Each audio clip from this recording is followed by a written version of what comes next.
To another exciting episode of the Lads on Tour. I'm Zach Ryan. These are the lads. Please introduce yourself one by one, starting with you, Timur.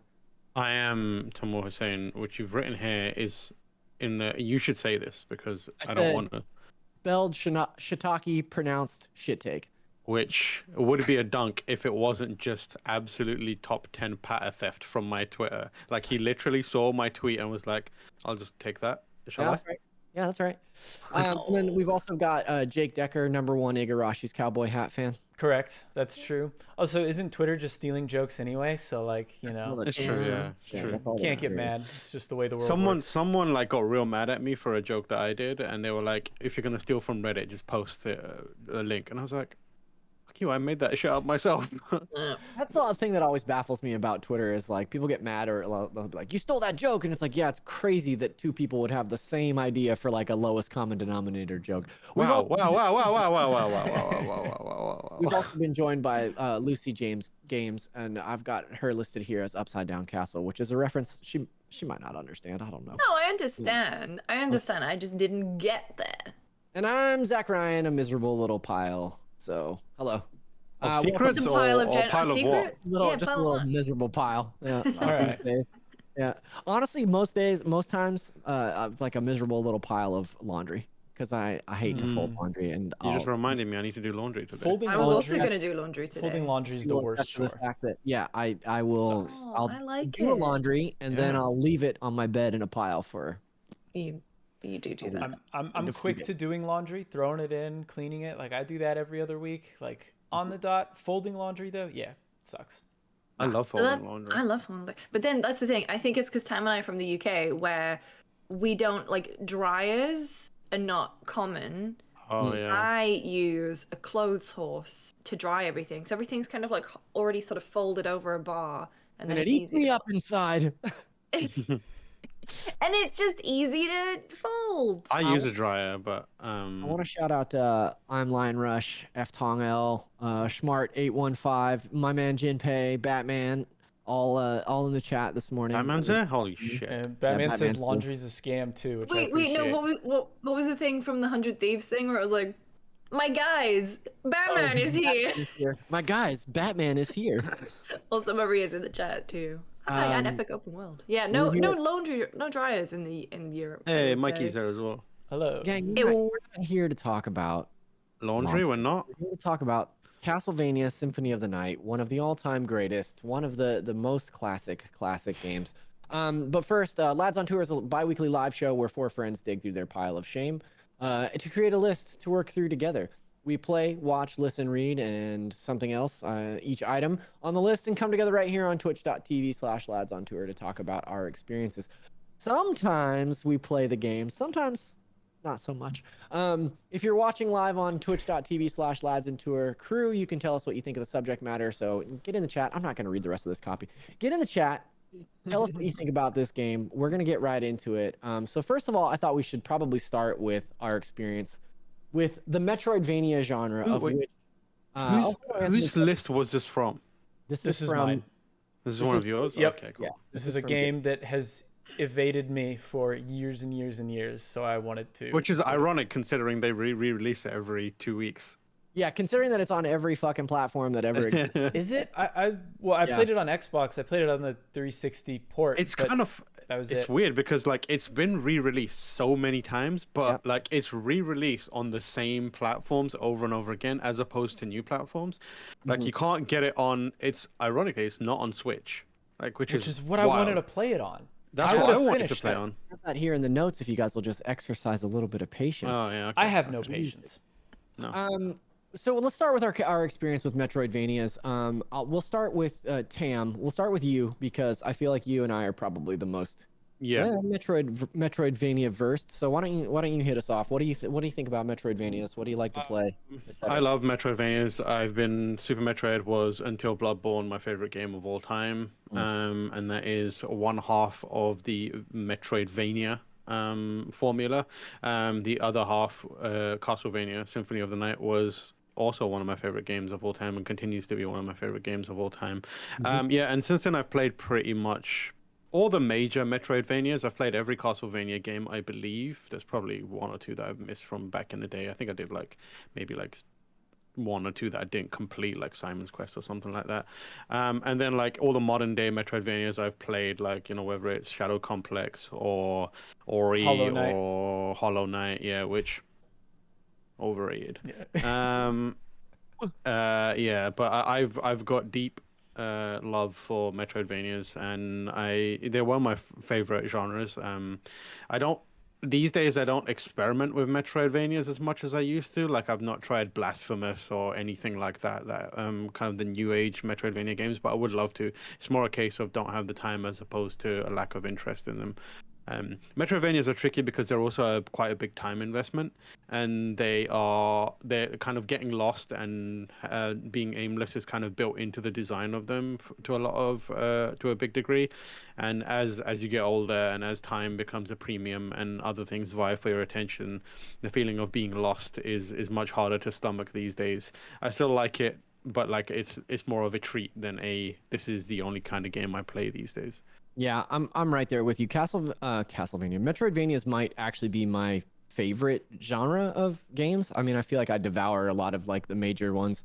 I still haven't played Hollow Knight, which is kind of on my greater list of shame. I get a lot of shit for that because I am such a Metroidvania guy. Anthony Carboni in the chat he mentioned the other half of Kirby's Avalanche, and I just wanted to shout out that Kirby and the Amazing Mirror on GBA is actually low-key an incredible Metroidvania. That is a Kirby game that's also a Metroidvania. It's very good. But yeah, I actually really love the sense of exploration. I think that this genre, the way that I kind of work through these games, sort of explains why I love the FromSoft games so much, because the way that they kind of turn you loose and tell you to figure it out, both in terms of the map and the mechanics and all that kind of stuff, like it's what I really like the best about I don't know, I guess video games as a whole. The less my hand is being held, the more freedom that I have to do the kind of stuff that I want to do, the more I like a game. And I think that this is sort of the progenitor of that concept, specifically this game. But yeah, I love Metroidvanias. I'm a big Metroidvania fan. This remains one of my all-time favorite games. So, Jake, what about you? I mean, I love the genre as well. I think Super Metroid is probably one of my favorite games also. I think I probably... Bloodborne is really good too. I'll basically say the same thing Timur said. I will say, though, that I've kind of not necessarily soured on the genre, but I'm getting tired of it because I feel like there was a period there where every indie game was a Metroidvania, which was cool at first, but after a while it was like, okay, like you're saying, I'm sick of being lost. And, it's probably on me for not being super patient. But yeah, I mean, all told, I really do love the genre. Metroid Dread was one of my favorite games from last year, and that is a Metroidvania, as as not surprising. A lot of folks in the chat are shouting out Bloodstained, which is Igarashi's first Castlevania game that I think is also very excellent. But there seems to be some diverging opinions here. Yeah. I've tried many times and I've just never been able to click with it. It feels bad to play to me. Oh, really? I really enjoyed it. I feel like it just feels like Castlevania. I played a lot of it. I enjoyed it, but I think I was just running into so many technical issues when it came out that I eventually just kind of shelved it. And I was like, I'll play this eventually again. Yeah. But I thought what was there was pretty neat. Lucy James, what about you and your... Here it is. What about you in Metroidvanias, Lucy? What do you think of those games? I know that famously I have excellent opinions. That's what people... Yeah. I don't know. I have realized in recent years that I have very little patience. And I don't know, we'll talk about it. Like, legit, the only Castlevania game I've played is Lords of Shadow. Two. Two. So not a good one. Not a good one. Not the good one. I played two. Was that the one? Hang on, wait. Was that the one where you couldn't? There was a monster who chased you, and you couldn't stand on leaves? Because I actually know the answer to this question. Nobody cares about that game. I'm sorry. I had a fun time with it. It wasn't. Yeah. I mean, it wasn't good, but I had a fun time. Yeah, no, I am not really big on Metroidvanias. I never have been. I just don't really like feeling lost, and that's kind of... I mean, I guess the only real... I mean, Bioshock has elements of Metroidvania, I guess, but the 2D side-scroll stuff has never really been it for me.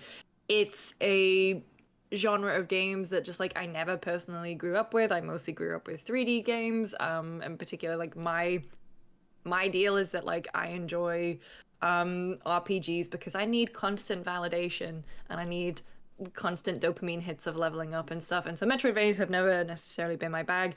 And also, I'm at the stage of my life where I'm like, if I'm just not enjoying stuff, I will just bounce off it. But this game allows you to level up. This game does, you do. But not in like a meaningful enough way for me. Interesting. And also just like I was playing the PS4, was it the Requiem one? Mm-hmm.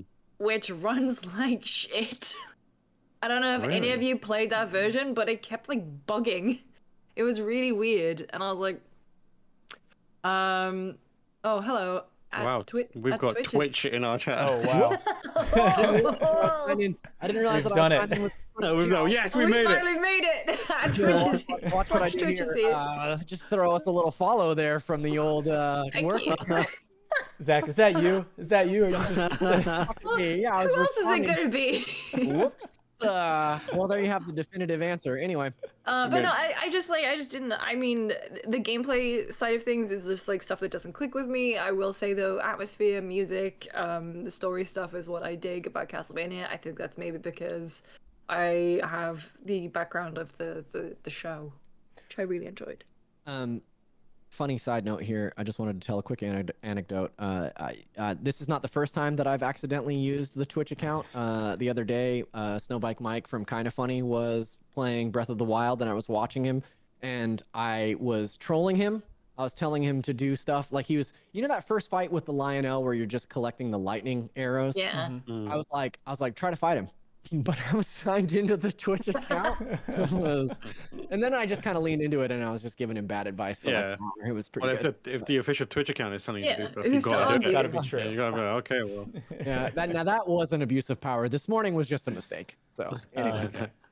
I do want to say though that I feel like there are so many like modern AAA games now that do embrace that Metroidvania style. I mean, like I know, I remember playing Arkham Asylum for the first time and being like, holy shit, this is a Metroidvania. Yep. So yeah, I was curious, like for you, Lucy, is it more like, is it the 2D element that puts you off, or is it just the fact that it's not very good about kind of telling you where to go? Because I mean, I know like, although Batman Arkham Asylum is kind of Metroidvania, it does do a pretty good job of telling you where to go. Yeah, I think that's just the difference of it as well, where it's like, it does it. Like, I'm not that into like 2D stuff, and it's just like especially with games Lucy that are notoriously hates sprites. Right. Like I do. fuck sprites. And Sprite. I hate sprites so and much. Sprite. Yeah, I'm Diet Coke loyal, I'm afraid. No, and I just like, I don't know. I think I just have more trouble with it, and we'll talk about my experience playing Symphony of the Night in a bit. But like, I really struggled with it, and I'm not going to blame that completely on the PS4 Requiem port, even though I don't think it's a very good port. Having played that port multiple times, I don't know that I agree with you on that. I think it's a perfectly good port. Mine was like stuttering. Really? It's very strange. And I was It's playing weird on because PS5. you messaged me and you're like, which one of these should I buy? Yeah. And you linked me to the Xbox version. And I Yeah. was like, So yeah, Tam, the Xbox version works fine. Fun story about that. My Xbox is not plugged in, and that was a barrier to entry for me, so I just bought it on PS5. Well, there you go. Well, there you go. There you have it. Let's talk a little bit about the history of Castlevania on that note. Or the history of Symphony of the Night. So the development of this game actually began in 1994 for the 32X as a direct sequel to Rondo of Blood, and the game actually opens with the ending of Rondo of Blood. It is like literally a direct sequel. According to Igarashi, Castlevania Symphony of the Night began development as something of a side story. And they were able to break a lot of Castlevania conventions and introduce a lot of the new elements. So it sort of redefined what Castlevania was. Like, it was originally envisioned as like Castlevania Gaiden, but it became such a hit and was so critically well received that all the Castlevania games after this became this style, this sort of Metroidvania style game. Also, one of the interesting things about Symphony of the Night is a lot of it is attributed to Igarashi. He's not the director of that game. No. Which is really quite funny. He was the assistant director, I believe, or co-director. He finished directing the game, and he actually came up with the concept and pitched the game. So it is It is very It's much his mostly team, his, but yeah. he was secondary until the actual director, whose name I failed to write down. Toru Yeah. Hagihara. But that dude got promoted and asked Igarashi to finish up the game. So Yeah, he was like, "So long, suckers." I'm So out there. this is the first in the series that eschewed the traditional level-based exploration of previous Castlevanias and instead introduced an open map gated by items and powers. Ultimately, they wanted to retain the sort of hack and slash gameplay that Castlevania fans were watching a speed run here as Alucard moves exclusively backwards. But they wanted to I maintain. tried doing that, by the way. I didn't realize I'd started doing that accidentally, and I was like, okay, this is me now. I'm just gonna scoot across the map. They wanted to maintain the hack and slash feel of the older Castlevania games, but they wanted to reward exploration in the same way that they did with Castlevania 2. Simon's Quest. So the feedback from that game was that people really love the exploration, but were sort of lukewarm on the rest of the game. So they kind of took those elements and incorporated them into Symphony of the Night. The team implemented role-playing mechanics because they thought that the previous games were too hard. And I actually saw some folks talking about the NES versions of Castlevania here in the chat, saying that it was too hard. And I thought that was interesting because they introduced the RPG elements, the ability to grind and level up to specifically circumvent the difficulty. When it was released, the game came out to rave reviews. EGM gave it a 9.5, Game Informer 9.5, IGN gave it a 9 out of 10. I think the biggest criticism, was its voice acting, which I think we can all agree is fantastic. Excellent. It's reached a point of so phenomenal bad that it's good. I will say in my research, I did discover that one of the only outlets to praise the voice acting, GameSpot.com. Let's fucking go. Always right. Number one. We know. We know the good shit. Tomorrow probably went back to the review and changed And that. changed it. Yeah, I added that. We're always ahead of a team. So it initially, excuse me, it initially sold really poorly, but eventually went on to become one of the first big sleeper hits on PlayStation, selling 703,000 units worldwide.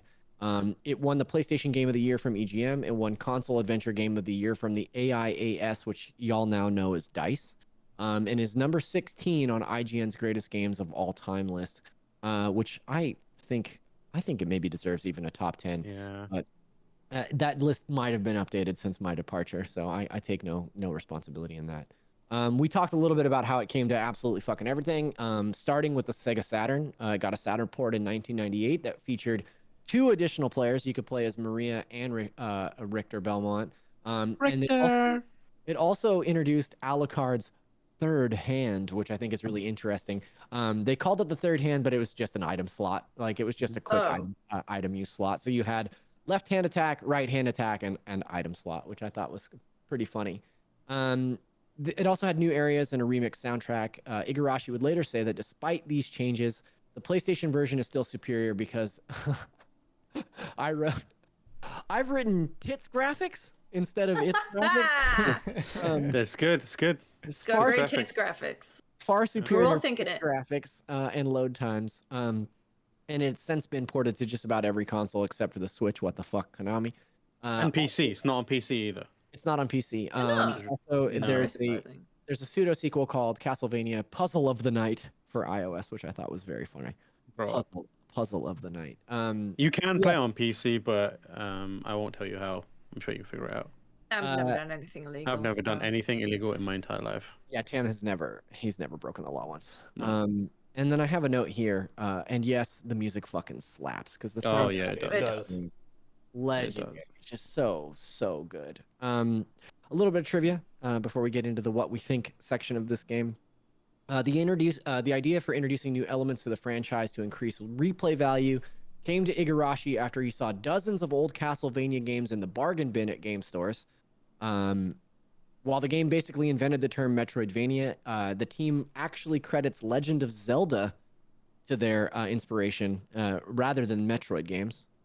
And this is also the first introduction of Ayame Kojima, whose designs would later become synonymous with Castlevania's overall aesthetic. A lot of the stuff that you see post Symphony of the Night is all Kojima.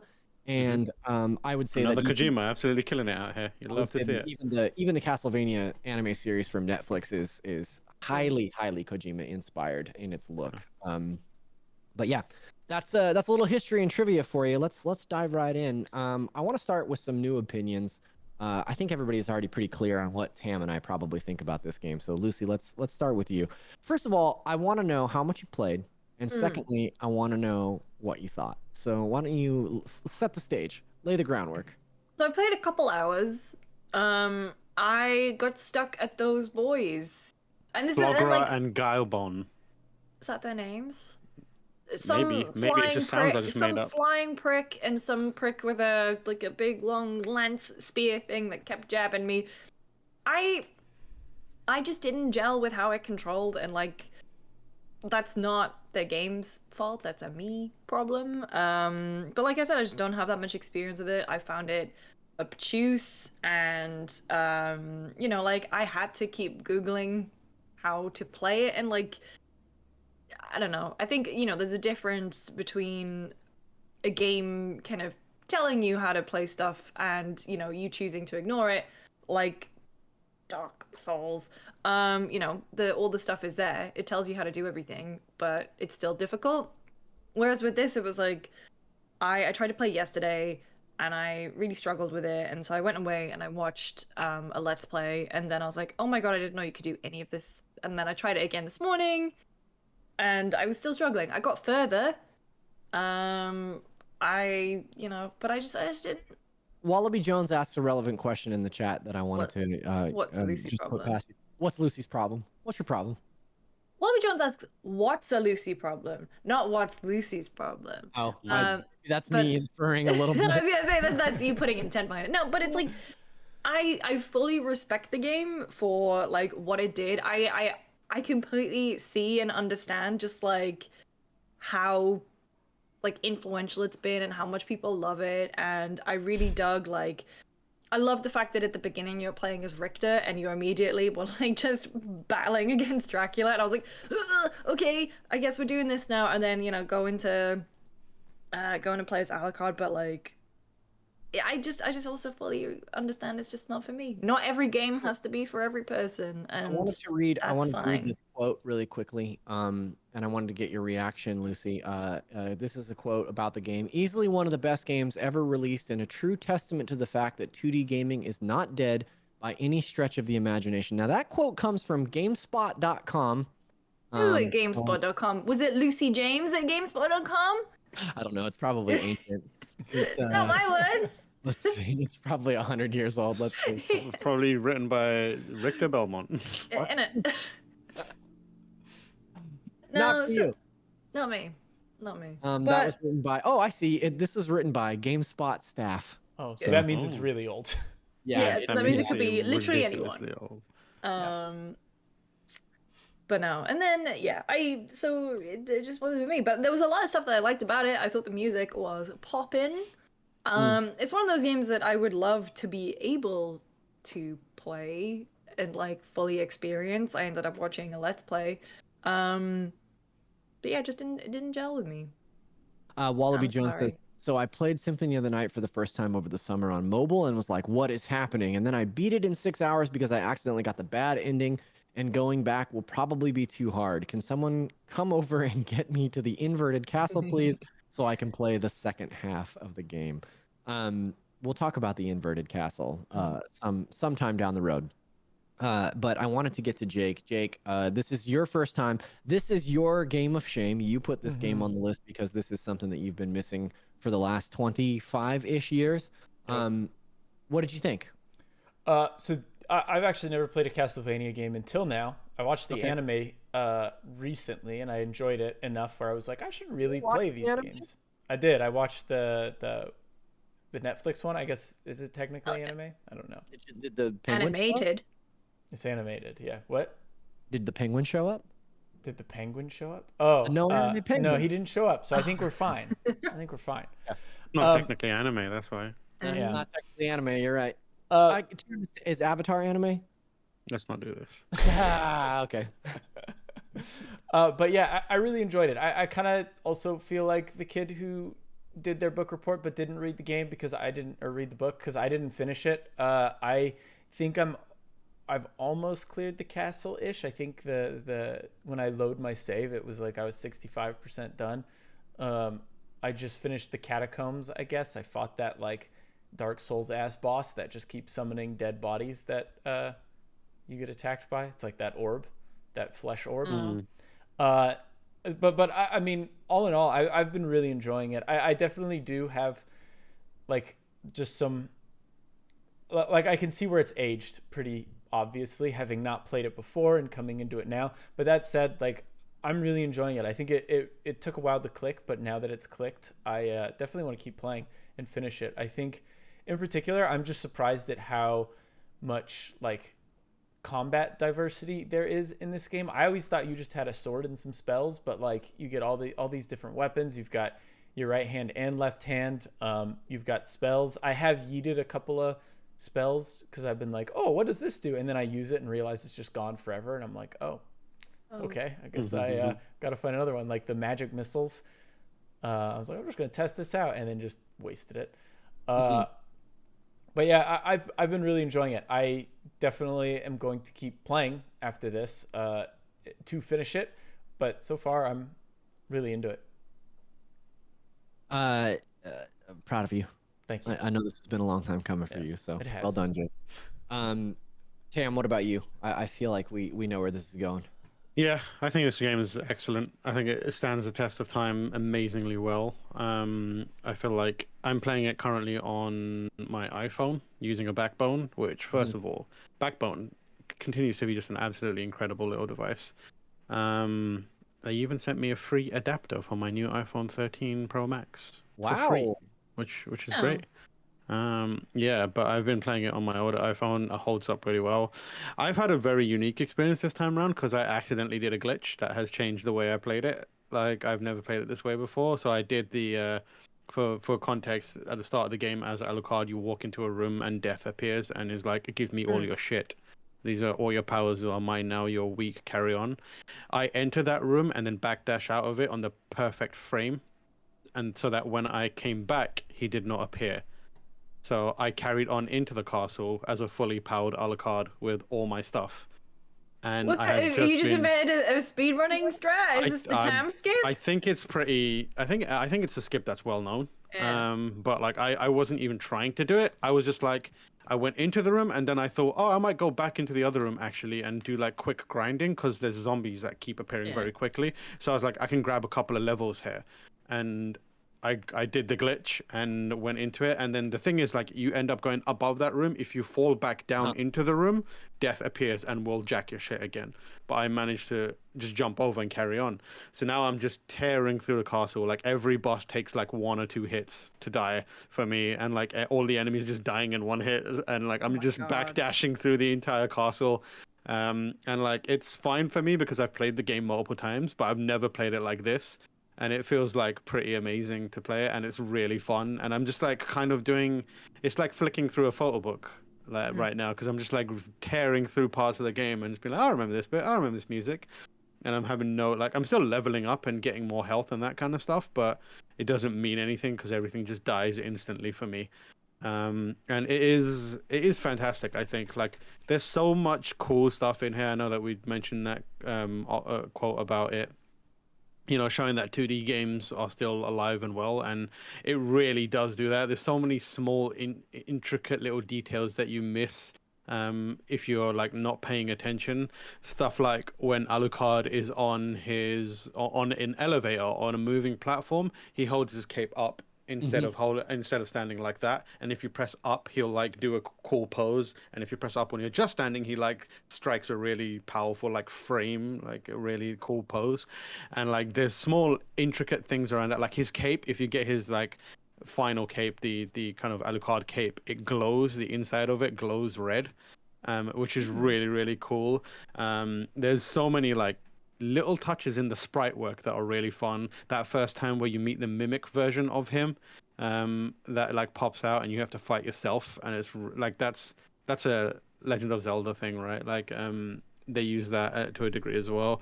There's loads of like inspiration, like Jake caught the main inspiration to the From Software connection which was really cool. I was like, I wonder if any of them are going to notice this, and you definitely noticed it. The first characters you find is a lady named Maria, and you Oh, find her yeah. in an astral clock tower. Yeah. And you're like, oh, there you go, Lady Maria of the Astral Clock Tower, I loved which that. is a Bloodborne reference, obviously, Definitely, or yeah. Bloodborne references that. And like, there's like its lineage is like long and deep on gaming, and I think like it really holds the test of time. It's such a cool, fun game. Yeah, I love it. It's great. In just in regards to in response to your glitch, Tam, I just wanted to I had a few words prepared. You cheated not only the game but yourself. This doesn't count. I've completed this game too many times. Wait, did you see what Mikey said? Like, you can also unequip everything, get hit by the wolf, get launched past the death room, and then keep all your stuff. So there's multiple ways of doing it. That's really cool. There's a bunch I wish of I'd weird known things. that. I wish I'd known that. So oh boy, I've played this game so many times. Like, it's up there with probably one of the games that I've finished the most times. Each time I feel like I find something new to love about this game. Just picking it up and playing it, like I didn't even start from the beginning. The last time I played it, when the Requiem collection came out, I played through both castles, and then I think in 2020 I started a new game and I just kind of picked it up from where I left off and played for a few hours. And like I'm still just blown away by. I think Jake made a great point about the diversity in weapon types and the stuff that you can do with each of those. But like the animation looks so good. The sprite work is still like next level sprite work. I just love the way that it looks and feels. The combat is so pitch perfect, and like I beyond the connection with Lady Maria, like I can't help but shake the feeling, especially now when I go back to Symphony of the Night, that like this is the first FromSoft game to me. You know what I mean? Like this is first game that feels the same way that it elicits the same feeling in me that I get from those games. You know, like when I think about like what do I love about Bloodborne? What do I love about Dark Souls? It's this. Like it's this feeling. They're fucking hard. You have to like really figure out things for yourself. And it all kind of starts here. And it was like one of those things that obviously I didn't realize that when I played it, but coming back to it now, especially like while I'm playing Elden Ring, it's so obvious. Like it's so clear. And also just aesthetically, like there's just like so much borrowed aesthetically there here too. So yeah, from one of my favorite genres to the next, it's pretty apparent. And I love this game so much. I rarely do I ever say that a game is like a perfect game. I think this is a perfect game. Like I really do think this is such an amazing game. So I won't belabor the point. I fucking love this game. It's incredible. I'm not really saying anything that Tam hasn't already said, but yeah, there's like stuff in the FromSoft games that are just like blatant. Like the Canehurst Castle stuff is just a Castlevania game in Bloodborne, totally. and you're like, yeah, this is just. I remember the first time I went into Canehurst, before like, you know, my many replays, and immediately I was like, yeah, this feels like a Castlevania game. And the fact that I was able to identify it. If anybody's watching, this is the Mimic Tier fight. So, you know. Yeah. Go ahead. I'm sorry. Yeah, no, this is exactly it. Like this, I can't. Did Ocarina come first or this? This did. This came out before Ocarina of Time. This came out next. Right. Yeah. So like that whole fighting yourself thing, with the Dark Link. Well, I mean that's technically Zelda 2 though, right? Yeah, Zelda 2 did that as well, I guess. Yeah, but like they talked about the inspiration of it, and Zelda being an inspiration, so it makes perfect sense. But yeah, and like the stuff that's in this game continues to like influence Castlevania too. They like Cypher as a character is in this game, and like Trevor's in here as well to a degree. Richter's in here. Like this is like the whole ending of the season 2 of the show with Mark Hamill's character is like a big part of it. I know death is in a lot of these games, but like that version of death is pretty directly inspired by this game. So seeing like this game is like the Bible for all modern Castlevania and a lot of video games. And like that only comes from being like exceptional. Yeah. There's also like a lot of folks are talking about First of all, people call me bad boyfriend in the chat, and I will not stand for that. Okay. No, that was on me. I picked a really bad time to play it because you just like weren't around, and I think you were also like driving, and I was like not gonna text you, be like, How do I beat this guy? How do I do Castlevania? How do I Castlevania? The other thing that I want to talk about is the What is boss. that voice? That's my new voice, That's everyone. what Lucy actually sounds like. What she's doing now, that's her podcast voice. She's got to put on. Oh yeah. Yeah. when I wear my glasses, that's my glasses voice. Right. I want to talk about boss fights because the boss fights in this game are fucking amazing. And there are a few that like really stand out to me. Jake, I think you mentioned this one, but the giant orb of bodies that just throws that boss bodies is at really you that, cool. like Grand Falloon. Yeah. That's the name of that thing. You've played more recently than I have, Jake. Are there any bosses that beyond that one that stand out to you as like real standout moments? I mean, the it's not a boss fight, but well, actually maybe it is a boss fight. I don't know. But in the Colosseum, when you first meet Richter, like I thought that with the music and everything, that was a pretty cool encounter. There's that like Birdman that I also fought today, but that was kind of weird. I just kind of cheesed him in a corner and he didn't do anything, which was interesting. But yeah, so far I've been loving all the boss fights in this game. Especially the Grand Falloon. Like I think that's the coolest one I found so far. And I said it before, and you even mentioned it, but like you can tell that this game was a huge inspiration for Dark Souls and Bloodborne, and just a lot of those type of From Software games. And that's been a lot of fun to just rediscover it because you see it in world design, bosses, weapons, like even the way you build your character. Kind of. I mean, I guess you don't really get to choose your stats, but how like different armor affects like stats like intelligence and stuff. So I've been enjoying like kind of drawing those parallels. And like you said, I think the bosses are like one way you can definitely do that. But also just watching this long play, I'm impressed with all the just like combat shit that I don't know. Like he's doing this falling jump kick, which I have no fucking idea how to do. Yeah, there's a ton of stuff in the game. Like Lucy mentioned this before we were recording. You know, she mentioned the magic system, and like the magic system in this game is basically like fighting game inputs. You know, it's like quarter circle forward, and then then it'll cast a magic spell. And there's so many different like move sets like that are kind of hidden in this game.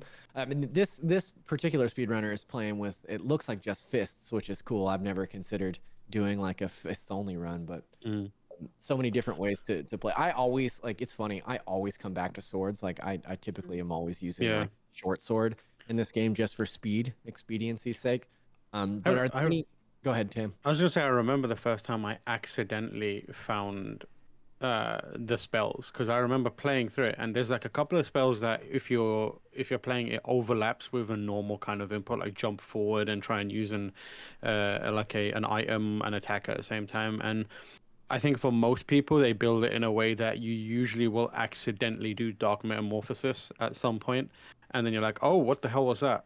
And then you just start experimenting with inputs. And like I remember spending a day as a kid with my PlayStation controller just doing various input motions to see what happened, and like then trying to figure out what they each did. Like Dark Metamorphosis, it took me ages to figure out what it even does. And I was like, oh, if an enemy bleeds on me, it recovers my health, which makes perfect sense because I'm a vampire. Right. But like that, and then like there's the other one where you like, the one that I use most is like, it's like two half circles back and forth, and then you can direct it, and he like dashes to the other side and back and forth constantly, and he's like striking at the same time, and it just like destroys most enemies. And like I love that sense of discovery, which back then, like when you're younger and you've got nothing else to do and you're like, this is my life for the next few months, it is great. But I can imagine it being like kind of frustrating in this day and age where people need stuff a little more laid out for them, and because there's too many things vying for attention and time is a premium. But yeah, I love that kind of sense of discovery in it. It's one of those games where I feel like if you give it time and like a little bit of like patience, it can be like really, really like rewarding. Yeah, that's one thing that I was actually going to mention, is that I really wish I was able to play this when I was a kid and I had friends who also played it, because I feel like I could have easily played this game for a full year and like still be learning things, you know, still show up to school and someone's like, oh, did you try doing this? And then this happens. And it's like, nah, no way. And then you go home and try it and it just blows your mind. Like I really wish I was able to play this when I was younger. I think like I would have been absolutely blown away. And like I'm still kind of getting that, right? Like I figuring out how to do spells and stuff and watching this video and seeing other things. But like you're saying, there's so, especially this last month, a lot of games came out. And it's like there's so much I was trying to do that I almost feel like I wasn't able to like properly prepare mentally for a game like this, because I was just kind of like, all right, where am I going next? What do I need to do? How come I can't do this? Like I've been getting a lot of relics that I just don't know what the fuck, like how to use them. Like it took me forever to figure out how to mist through walls when I got that. Oh, yeah. Like just stuff like that. Like I was like, well, I have it. It's in the menu, but I just don't know how to use it. Which I'm pretty sure only one game came out in the last month, but Yeah. well, Yeah. I mean, for me, it's all I've played. So Yeah. Yeah, and I mean, this. Jake's been huge in Dying Light too. Yeah. Massive. Yeah. Massive. As somebody, Yeah. as somebody that did play the game when it came out, well, I guess I should say close to when it came out, because the thing about this game was coming out in 1997 on the PlayStation 1. A lot of people, and magazines included, I remember this being like one of the things that was published about Symphony of the Night, was like, oh, it's a 2D game, it's a side scroller, right? Like that was for the Super Nintendo. We're in the era of Gex, baby. Let's get those 3D games going, you know? And so I was vehemently opposed to the idea of playing a 2D game.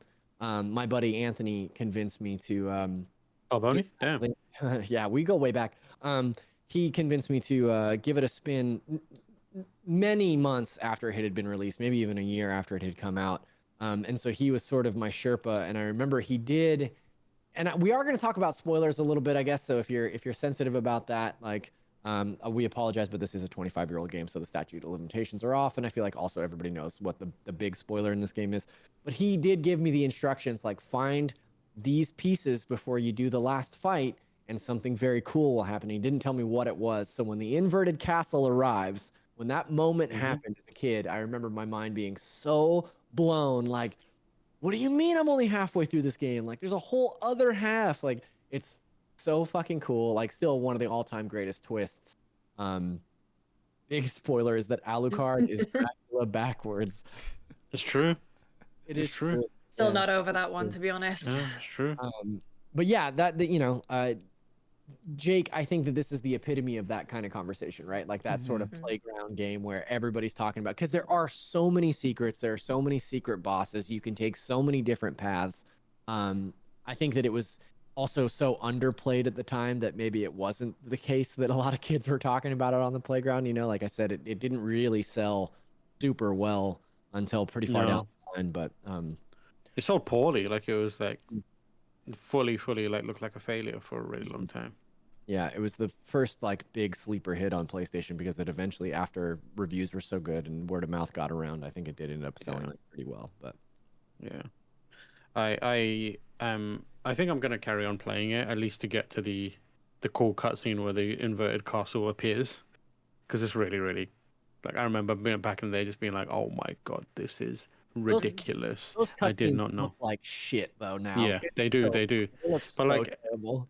They look like shit, but also they look great in a really amusing way. In a nostalgic sort of way. Yeah, the thing that I miss from it's so funny. Yeah, the thing that I miss from the modern day versions is there's no loading screens most of the times, so you can't do the weird thing where you like take the text and make it wobble, which was like a really fun thing that you used to do. You could like use the thumbsticks to like, it would say now loading, and then when you press the thumbsticks, it would start like warping, and you can make it get really big and like weird looking. I was like, this is the true horror of this video game.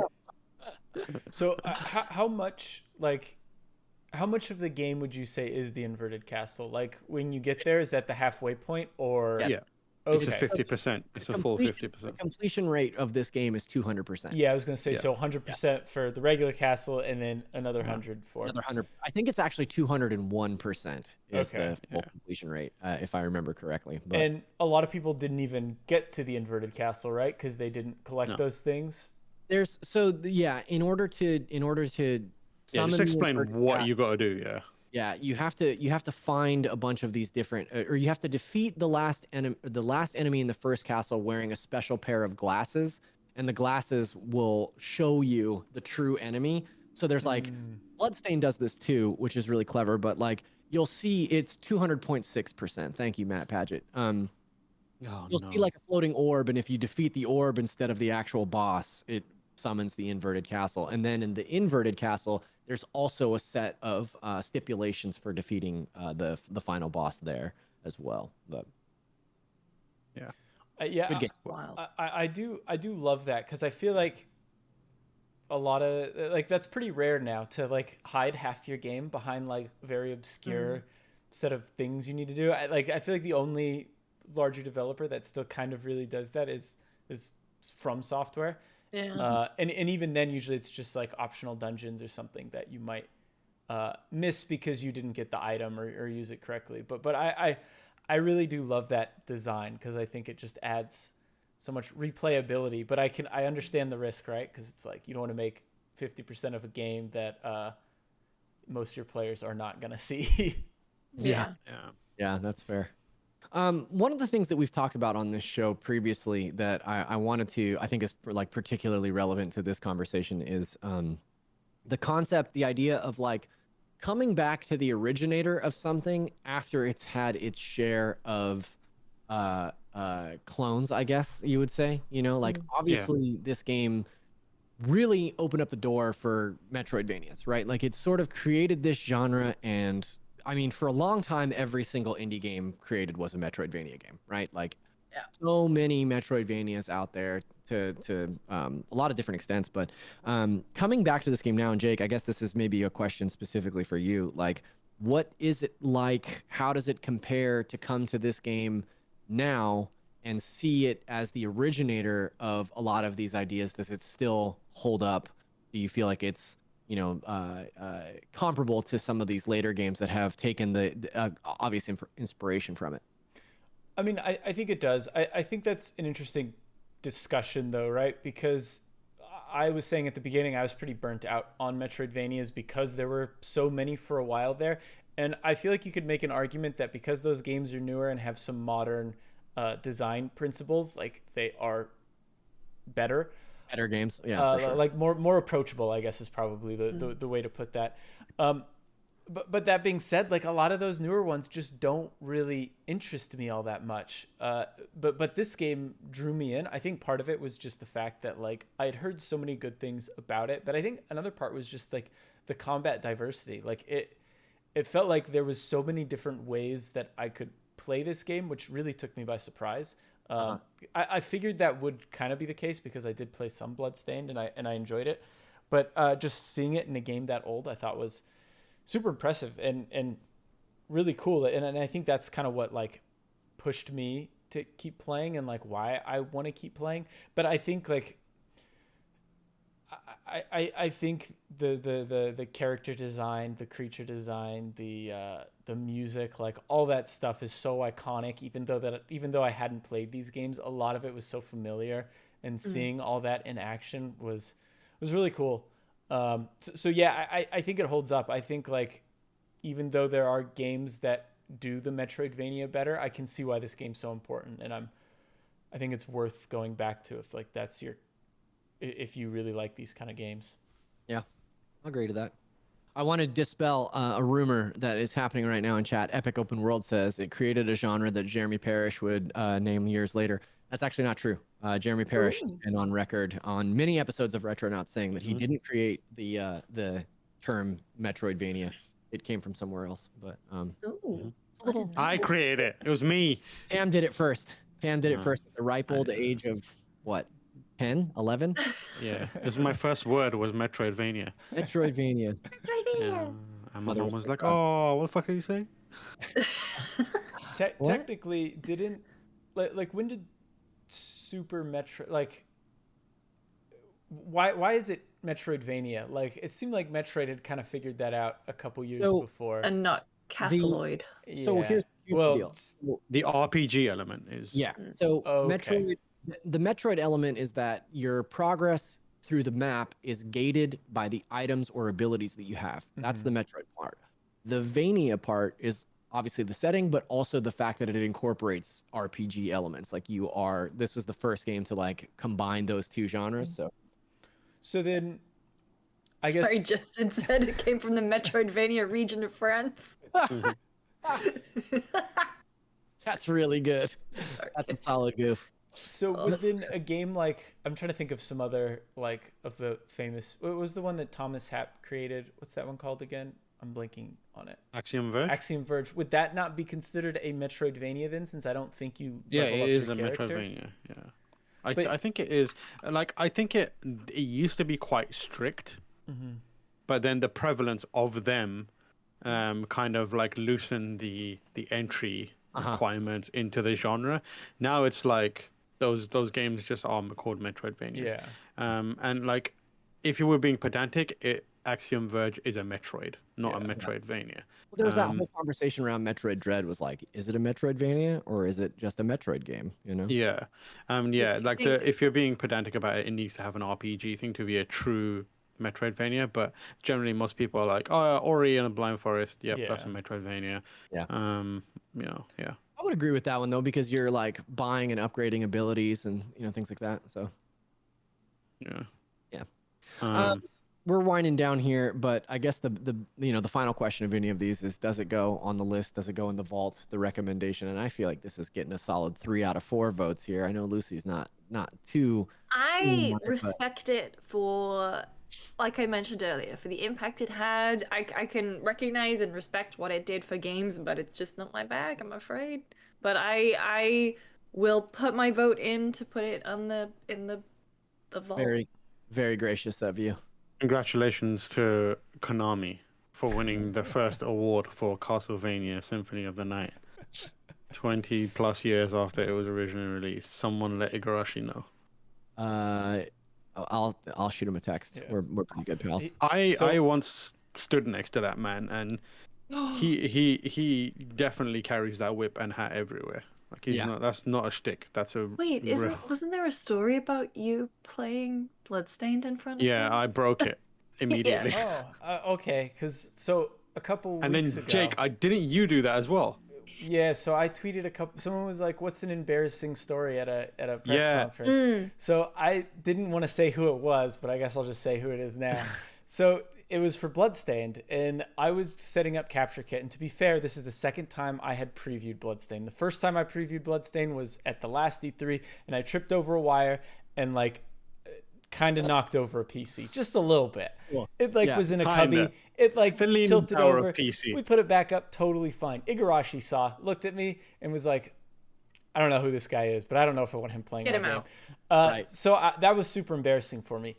Following year, I also do Bloodstained, and I was like, "Please don't put me on this appointment. I do not want to. I mean, I want to play this game, but I do not want to go." So I'm there. Where was it? Was it in the like Xbox showcase area? No, it was in like a private room. It was because remember 505 always had the 505 room. Right. So I was setting up a capture kit because this time they're actually going to let us capture. So like, okay, cool. We're going to get this all set up. After Igarashi gave his presentation or whatever, and I go under the desk and I'm trying to get it set up, and my elbow bumps a power switch that had every single PC in my row connected to it, all just powered down. Some people are like mid previewing, and like God. I look up and like the PR person was just like, "What did you do?" And I was like, "What do you mean? What did I do?" And I looked over, saw that I had turned off all the PCs. Every PC. It's pretty embarrassing. So I turned it all back on, didn't say a word, captured the footage, and was like, "Bye," and then left. You'll never see me again. And then I left Games Media. My one was in a showcase event that they held when Microsoft had their own little like separate thing at E3, and like I started playing it, and like I did some sort of weird motion in the game, like went through a door too many times or something, and it like crashed the game, and I did the frozen like that, and like I did that like, and it broke, and then I kind of like whoever was attending reset it, and then I did it again, and this time I turned around to like tell the person, and that it broke again, and it was Igarashi standing there, and he looked at me, and he's just like, With he his, just said the word. Would you like to "Yabai." join our No, he QA just went- department? with his He went cowboy hat "Yabai," and which is fucking basically whip. means that, yeah, he was just like "Yabai," which means danger, dangerous. And I was like, well, not for me, for you, mate. Your game is No. busted.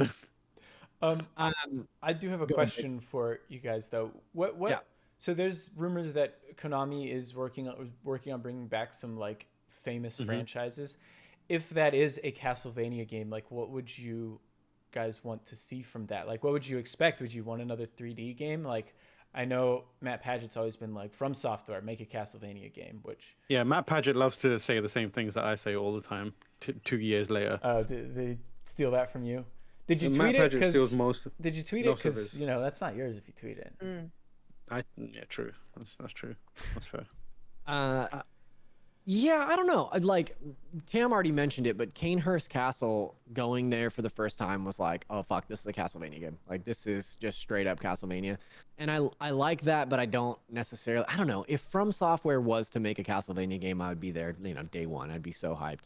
But like, I love 2D Castlevania games. Yeah. I really enjoyed Bloodstained. It didn't do anything to break the mold. You know, like it had kind of a Kirby situation where you like get different powers from different enemies, and that was cool. But like, I don't necessarily need anything like a crazy departure. I would just love a really solid Castlevania game, you know? Yeah, same. I think like a 2D super high like quality, really detailed sprite based game would be like really cool. I would love to see that. But at the same time, I'm not completely against the idea of a 3D one. The 3D ones have been very miss. Like Lords of Shadow 1 was probably the best it got, but it wasn't technically. I mean, it was a Castlevania game, but it felt very different from a traditional Castlevania game. It felt more like just a straight up like a God of War style action game with Castlevania vibes and like hooks into it. But still, like I think they did a lot of really cool things with Gabriel Belmont in that, and like figuring that element, like reinterpreting the Castlevania lore. But if I had to pick one thing, it would be a 2D based Castlevania game. But if you're doing 3D, you got to give it to someone like FromSoft. Yeah, I absolutely. totally forgot that Patrick Stewart was in Lords of Shadow. Oh yeah, Mhm. big time. And so was Robert Carlyle. I Yeah, remember. he was Gabriel, wasn't he? Yeah. Yeah. Let's wind down here. We always close out. Wait. Before we go, I was gonna say that I would love to see them make a game based on the style and kind of production of the Netflix series. Yeah. Yeah, that'd be That cool. would be cool. For a second Yeah, there, I I- thought you were gonna stop, but I'd love to see them make a game. And I mean, like also, I'd love to see them make a game. I will say as a PSA to anybody in the chat that hasn't watched the Castlevania Netflix series, it is Please. stellar. Like It it's is fucking so great. good. so Yeah. good. it's so it's brutal very- too. It is it's- so yeah. brutal. Last Yeah. and it's like, especially if you're a Castlevania fan, there's so many Castle. That fight sequence where Alucard pops off, you're just Yeah. like, oh baby, he does Yeah. all of his moves. That's one thing that we didn't talk about in the thing. Like, there's a lot of like familiar stuff, and you can change into a bat, you can change Oh, into yeah. mist, you can change into a wolf, you can change into like do all these cool things, and that scene is like so good. Yeah. F Tong asks if I'll continue playing. Yeah, I'm still gonna keep playing. I think probably once I'm done getting this sorted, I will probably. The question is, continue. will you play any other Castlevanias after this?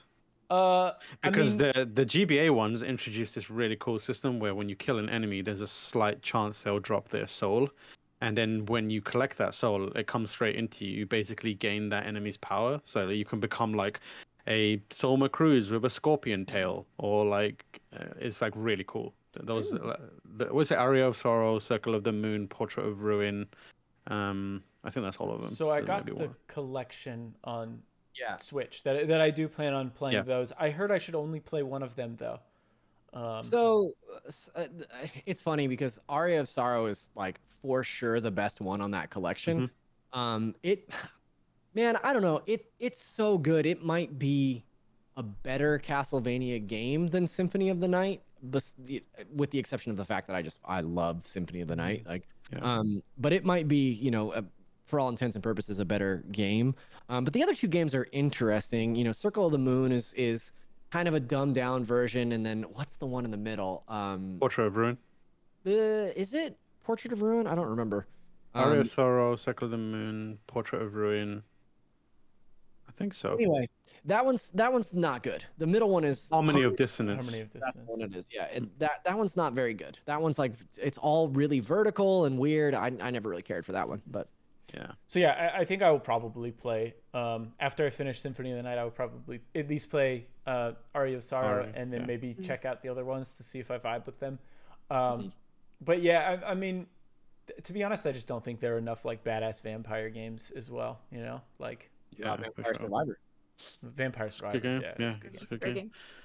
game. There's a Castlevania on iOS, which is really weird. That It's I've supposed to been. be really good though. Yeah, Supposed to I be- played it and I was like, this is surprisingly okay. Like Grimoire of Souls, I believe it's called. Yeah, it's supposed to be really good.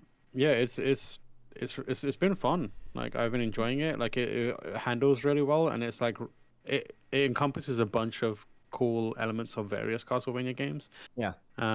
Yeah, worth checking out if you want more Castlevania. Nice. Let's get into our weekly recommendations. I want to start with Lucy, since you've had less screen time, I'll say, during No, this. that's fine. I was actually gonna recommend the same thing as you, so I'm gonna Why don't you do that one and I'll do a different one? No, I'll do Vampire Survivors actually. Okay. Unless anyone else is gonna. But Tam got me onto this one. It's $3 on Steam, and if you're looking for like the perfect game to just sort of wind down to and not have to put too much thought into, it is perfect for that. Kind of scratches the same itch as Loop Hero for me.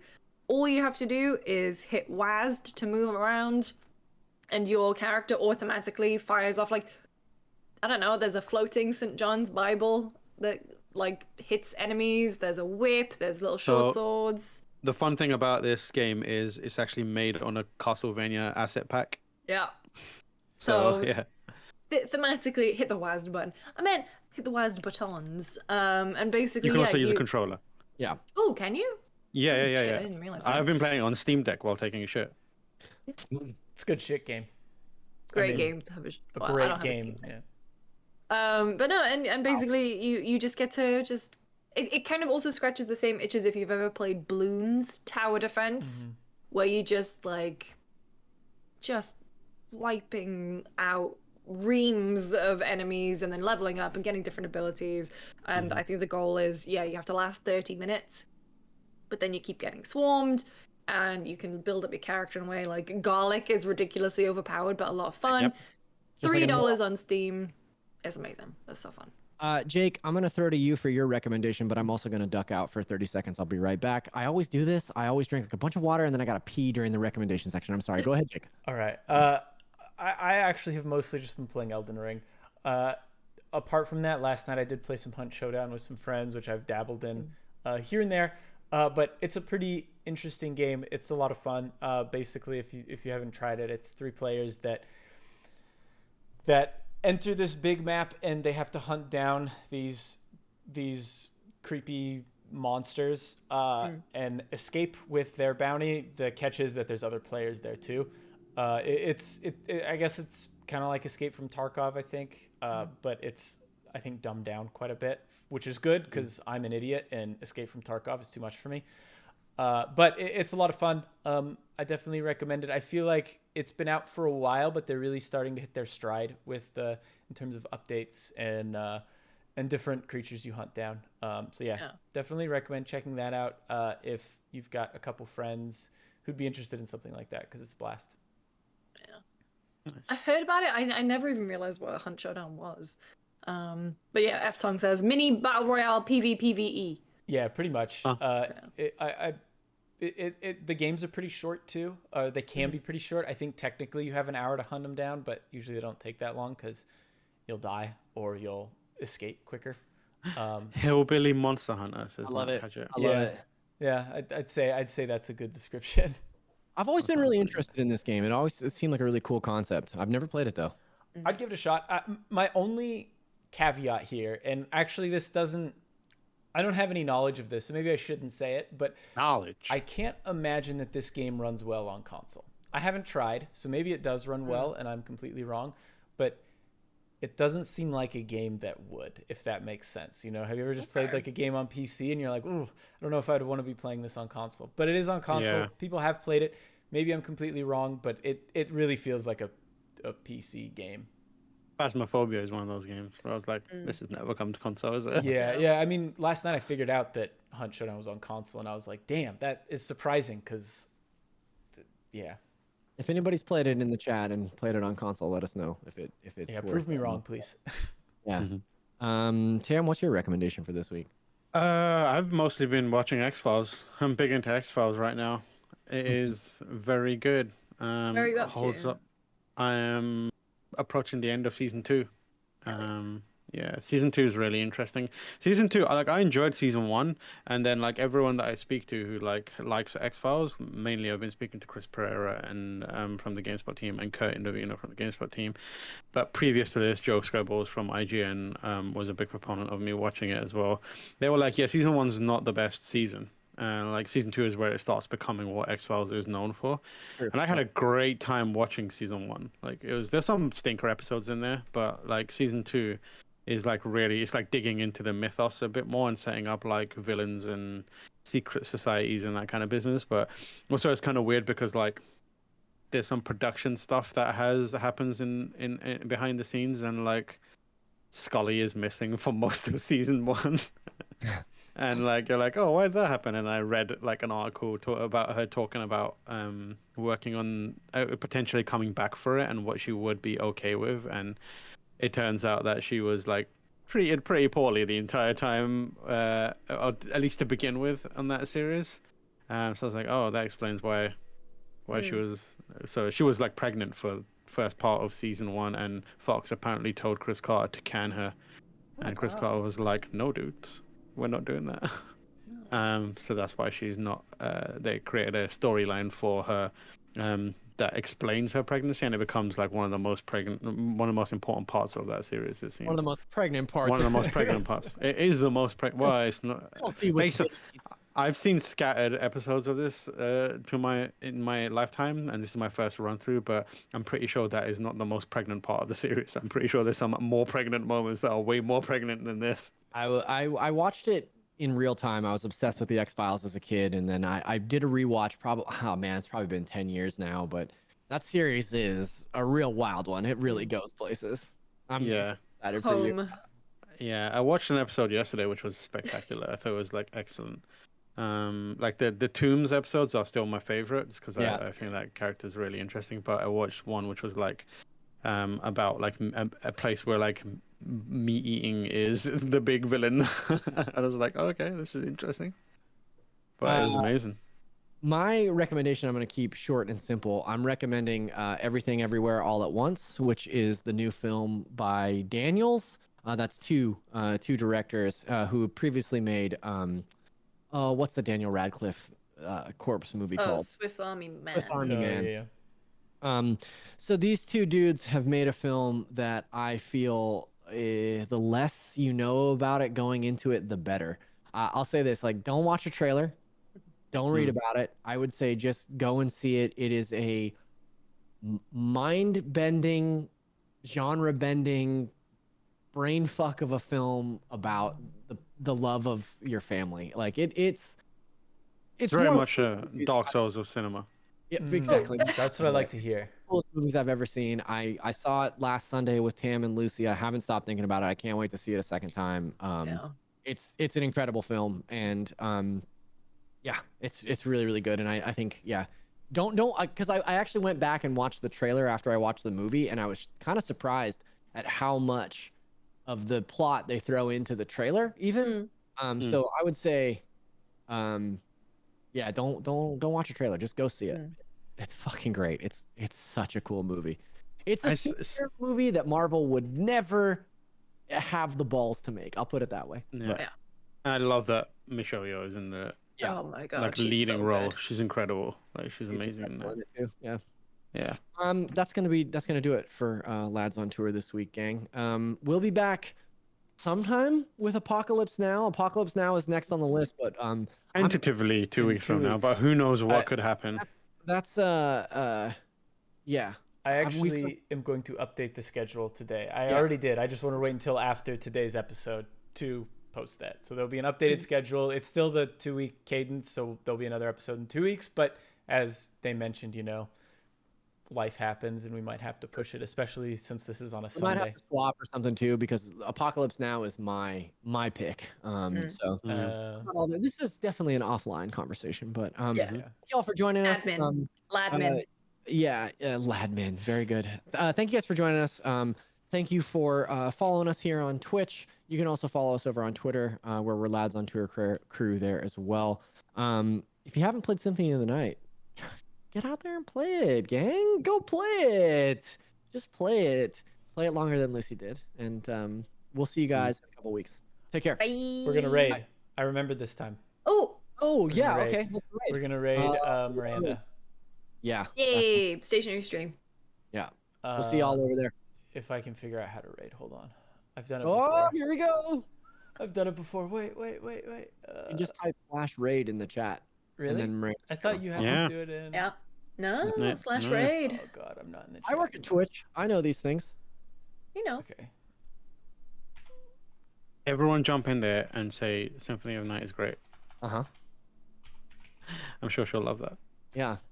Won't be confused at all. Is their channel just Havoc Rose? Yeah, Havoc Rose. It's /raid space. Then Yeah. That's it. Okay. Yeah. Let's hope this works. Yes. Okay. Oh, Okay, there we go. All right, 14 gang. viewers ready. Come on, let's get everyone in here. Let's get everyone in there. Everyone in there. We'll show Miranda some love. He did the thing. And we're doing it. Bye. Cool. Bye, y'all. Are we still there?